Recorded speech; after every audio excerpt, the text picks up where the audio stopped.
We've been going through a study of the epistle to the Hebrews. By the writer's own declaration toward the end of the letter, he says the purpose of the letter was to exhort those readers in the faith.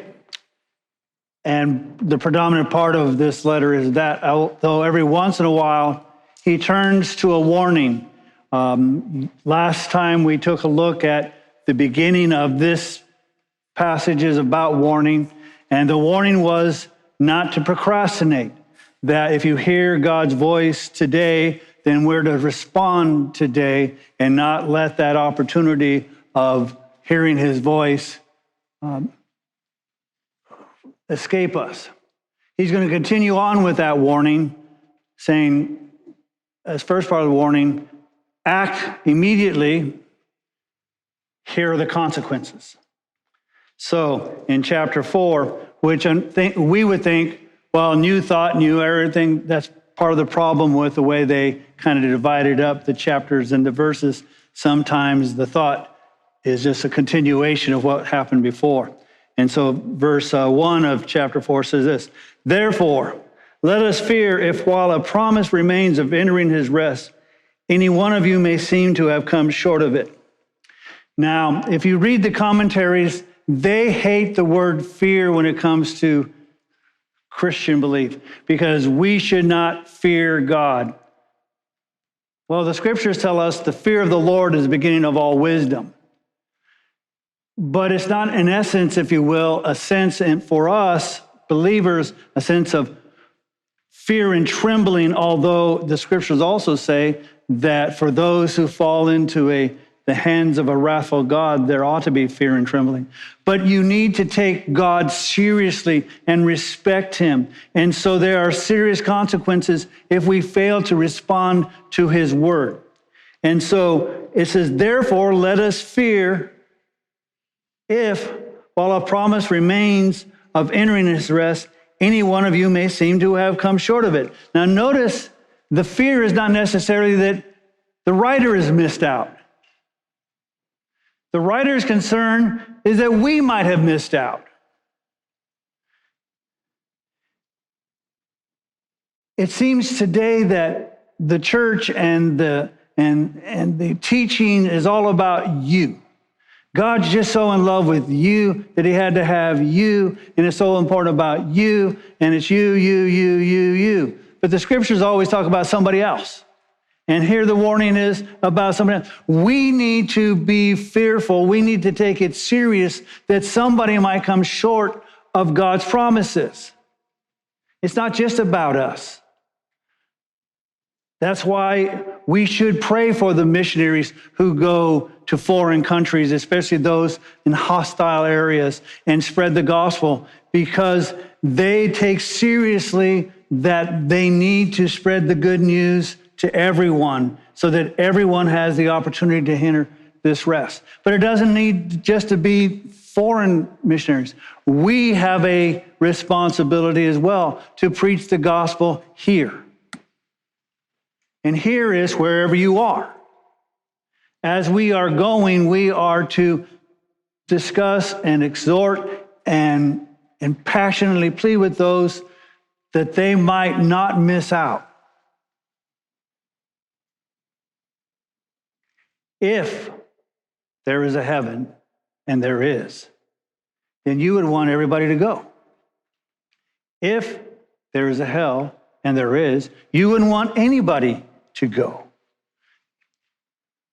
But taking the negative aside, just the fact of being in God's presence continually for an eternity ought to be enough of an incentive for us to make sure that there are still those who don't not enter his rest. For indeed, we have had good news preached to us, just as they also, but the word they heard did not profit them because it was not united by faith in those who heard. Now, those who heard he's talking about is when God delivered his people from bondage in Egypt. Now, if you read Genesis and Exodus, you'll see that the people of Israel went to Egypt for a while. It was good, but then there was a Pharaoh who did not know who Joseph was, and he placed them because of fear that they were growing as a large community, nation, that he put them in bondage and slavery. And they were like that for about 400 years. And the interesting thing was they were praying to God for a deliverer. So God sends a deliverer, and he performs a number of signs and wonders. Turns the Nile into blood. He turns day into night. He has cattle diseases. He has boils. He has locust plagues. All these different 10 things that pretty much affect the Egyptians, but not his people.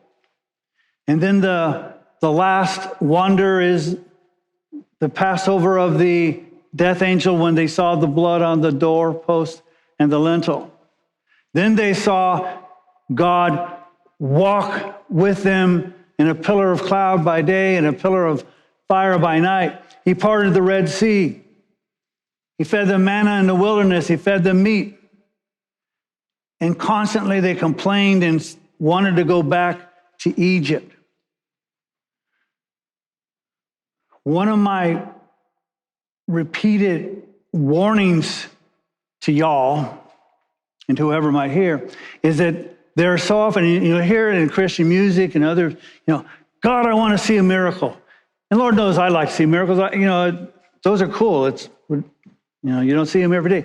It would be awesome to see a miracle. But the problem is never, but very frequently, miracles and faith never seem to unite. It's always, give me another one. Give me another one. And this is what the writer of Hebrews is saying is, they saw all of God's wonders and signs.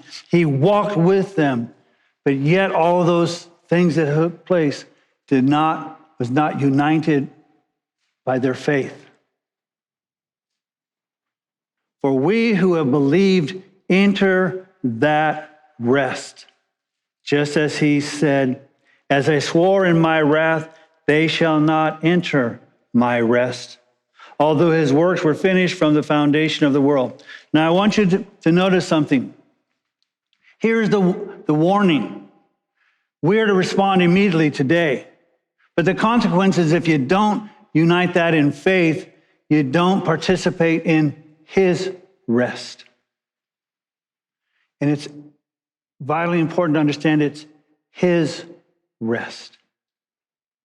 We kind of think about rest. If you're carrying something heavy, and the older I get, the shorter distance I can carry something heavy. And so I carry something heavy and I don't get quite there. So I set it down and I rest a little bit. Then I pick it back up and then I go a little further and then I set it down. And then there gets to be a time when I go, the effort that I'm using to pick it back up again, am I spending more energy than if I just keep carrying it? But that's what happened. And then there are times when my son will see me and have pity on me and he'll grab it for me and take it. But that's not the rest we're talking about. He's talking about his rest, the complete and final cessation of work and activity. Not only that, though, the scripture says when God finished his creation, every day he would create something, the stars and the sun and the animals. And whenever he would complete a day, he would say, and it was good. But when he finished creation, he said it was very good. And God's rest is very good. We no longer have to strive and wonder whether we're good enough to be in his presence. Because as Jesus said, there's no one good but God. And since we're not good, we got a problem. Notice when Jesus was talking to him, he said, all you are weary and heavy laden, I will give you rest. Notice he didn't say, I will let you rest.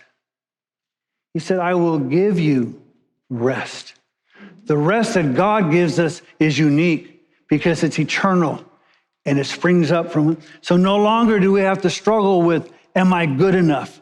Is my sins covered? What about my shame? What about the sins I did after I professed? All these things we no longer have to be worried about and struggle with because he finished the work. That's why Jesus, when he finished his work on the cross, said, it is finished. His work was done. And therefore, it is not our work that gets us there, but his work. And so our desire is to enter his rest, the eternal rest, the rest that never accuses you. If you ever think that you're not good enough, it's not God accusing you. If you think, well, I need to do something else. I need to get baptized.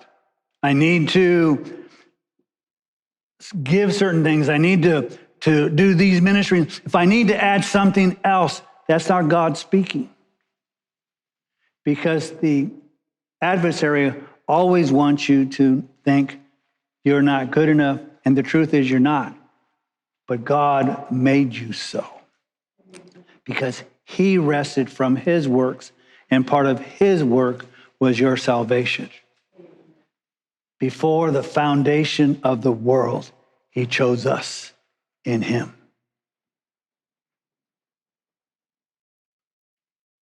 So just as I swore in my wrath, they shall not enter my rest.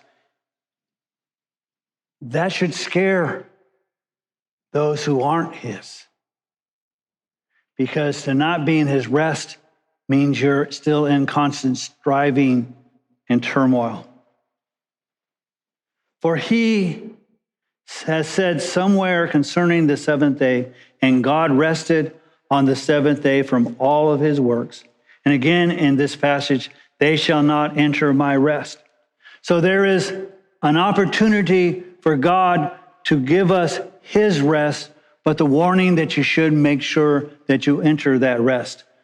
The offer, but the warning. Therefore, since it remains for some to enter it, and those who formerly had good news preached to them failed to enter because of disobedience, he again fixes a certain day, today, saying through David, after so long a time, just as he has been said before, today, if you hear his voice, do not harden your hearts. So what it's saying is, there's still others who need to come to faith. There are those who wonder, well, how come Jesus just doesn't come back now? And I remember many years ago thinking, well, if he doesn't come back soon, there won't be anything to come back to. And as the world kind of gets, not progressively, speedily worse and worse and worse, I even now might think more, well, why isn't he coming back? Because it's getting so bad. Because apparently there are still those who need to enter his rest. So he's saying it may not always be today. So you need to make immediate action, because there is going to be a time when he cuts off that offer of entry into his rest. Then he will say in verse 8, for if Joshua had given them rest, he would not have spoken of another day after that. So what he's saying is, when Joshua took over for Moses, they had entered the promised land. But it wasn't done. They didn't get to rest when Joshua entered the promised land. They had to take it from those who were living there. But the sad thing is, even in Joshua's day, they didn't take all the land. There got to be a point where they decided, well, let's do a mop-up operation, and this tribe can fight whatever people are left in their part, and this tribe, whatever people are left in that part, you handle it. But Israel never eliminated everybody from the land except them. And for years and years and years, all the way through King Saul and King David, there were the Philistines, who were their enemies, who were constantly invading and taking the land and them having to take it back. You see, Joshua did not give them rest, even though they had entered the promised land. So there remains a Sabbath rest for the people of God. Now, there's a dispute by what this means. Some people say, well, the Sabbath rest for the people of God are Israel. And others say, well, the people of God are us.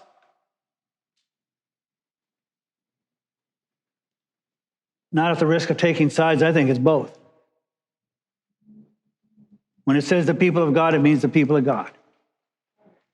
So there remains a Sabbath rest for the people of God.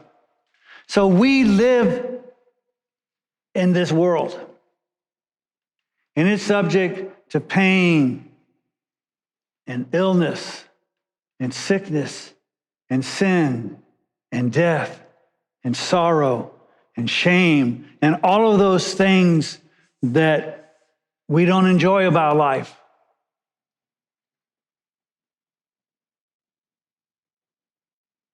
But there comes a day when we will have that true rest, where we dwell in his promised land, which is one, both heaven and the millennial kingdom. There's coming a time when we will rest in him. But until then, isn't it better to enjoy God and rest in him than struggle against him? Or to struggle on our own when God says, come to me. Come to me. For the one who has entered his rest has himself also rested from his works as God did from his. Now, he's not saying, go out Monday morning if you're still working and quit your job. Or if you're going to school, check out. He's not talking about, no, he's talking about no longer struggling spiritually to attain salvation. He's saying God rested. God performed it. For by grace you have been saved through faith, and that not of yourselves. It is a gift of God. And so when we acknowledge that it's no longer our efforts, but his, we can come to that rest.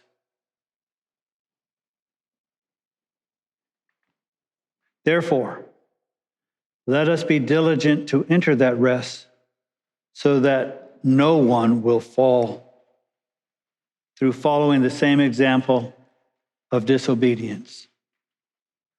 You see, they were disobedient because it wasn't that they didn't follow the law. It wasn't that they didn't observe the commandments, although they struggled with them.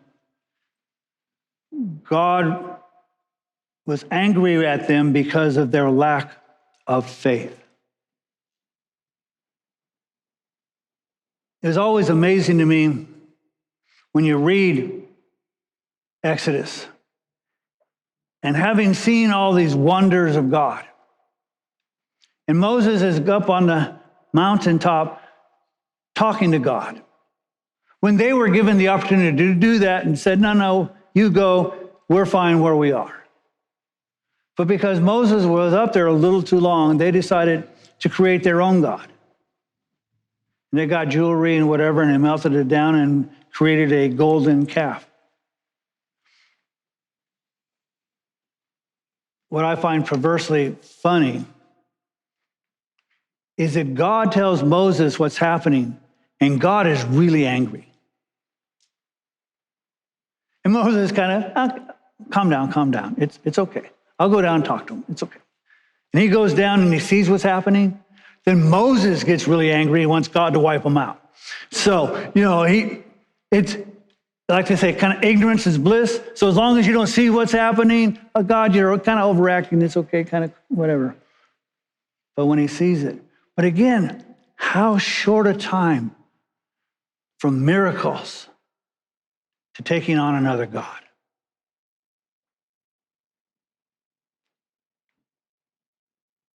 Their failure wasn't that they didn't follow the law. Their failure was they didn't believe. And the writer of Hebrews is saying,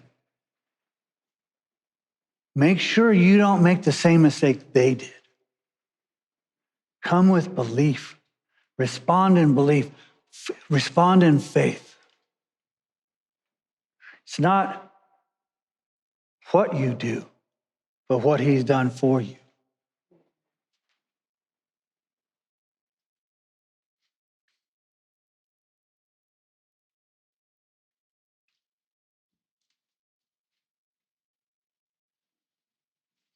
One of the ways to be wise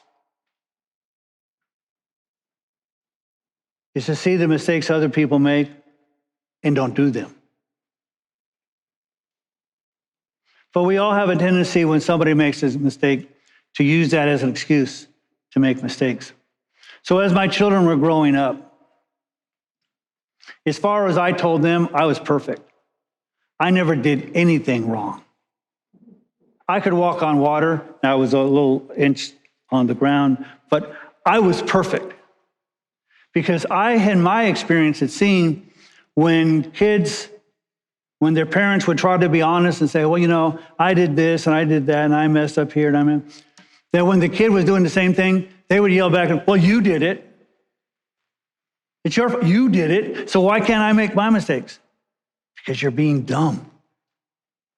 And so I never wanted my kids to, now after they grew up, they kind of realized, yeah, Dad's not perfect. I still try to fool them, but they still don't buy it. Libby never thought of it anyway, but wisdom. Let me read it to you one more time. Wisdom, as they say, comes from experience. Experience comes from making bad decisions. One way to short circuit that is when you watch somebody else make a bad decision, you don't do that bad decision.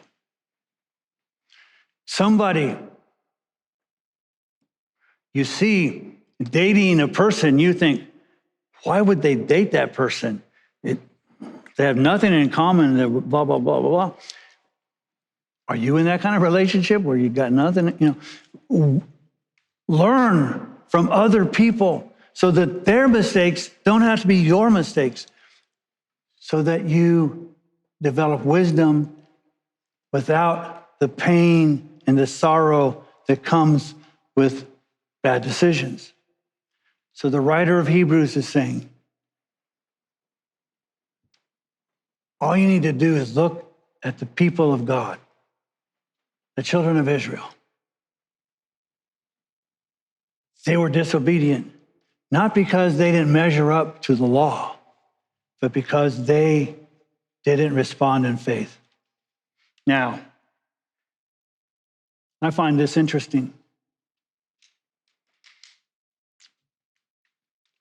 The Word of God says, if you have the faith the size of a mustard seed, you can tell this mountain to move and it'll be moved. So apparently most of us don't even have a faith the size of a mustard seed. Maybe, just a suggestion. Instead of asking God for a miracle, because it's not going to do us any good anyway, because we're still not going to have faith, maybe we say, God, I really believe your word when you say, for by grace you have been saved through faith, and that not of yourself, it's a gift of God. God, can you give me a little more granular faith, and a little more granular faith, and a little more granular faith, so that I might not be like these who were disobedient by not following you in faith. If faith is a gift of God, maybe we should ask for that for Christmas and for Thanksgiving and for Halloween and for Independence Day and for Easter and for Valentine's Day and for your birthday and for New Year's. Because that is what pleases God. That's what allows us to be in his rest, not ours.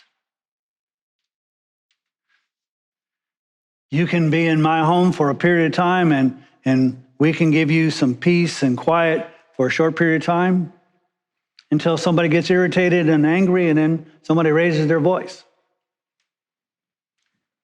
The best of us have short fuses. God doesn't. His rest is eternal. And there's nothing you can do to take yourself out of that once you are there. So therefore, let us be diligent in entering that rest. So that no one, notice again, he doesn't say that so that you won't enter that rest. So he says that no one will not enter that rest. It is a one another faith. It's not about you going out and being the greatest faither since Moses. It's about us walking together as a body, encouraging one another, picking one another up, loving one another, so that we all enter that rest. How sad. Because there are people like this in worldly things where, well, I got mine, too bad about you. I got mine, too bad about you. That's not what he's saying. It's, I got mine, let's get you too. Let's get you too. We're going to sing a song in a moment for our reflection time. The Spirit and the bride say, come.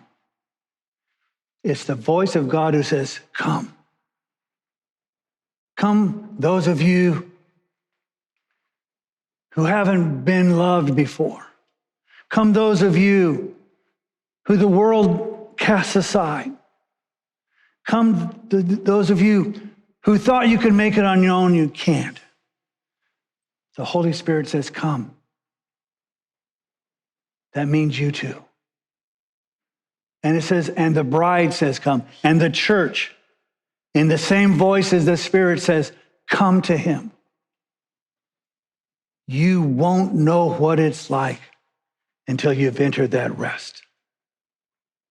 Be a part of it. And maybe someday, just maybe, we believers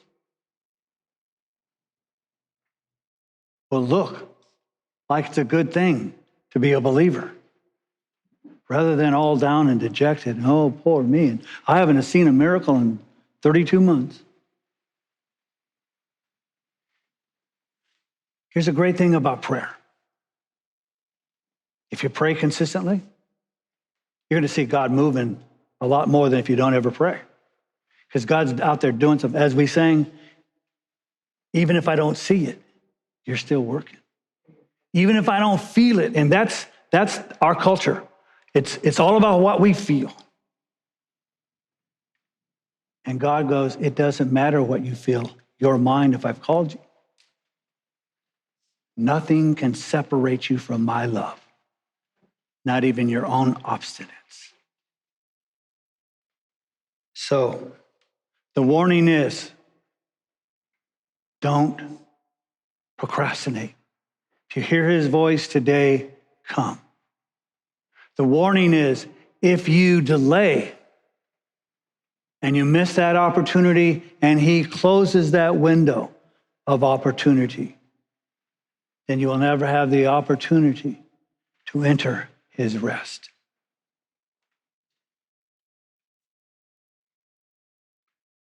Again, wisdom. Some people wouldn't mind betting their house on a card game or a dice game or something. No, I wouldn't, because as I tell people, the only luck I have is bad, so I would lose. But betting that if you hear God's voice now and you don't respond now, you're betting eternity that you'll have another opportunity. I wouldn't bet my house, let alone my eternal security. Come. And all God's people said,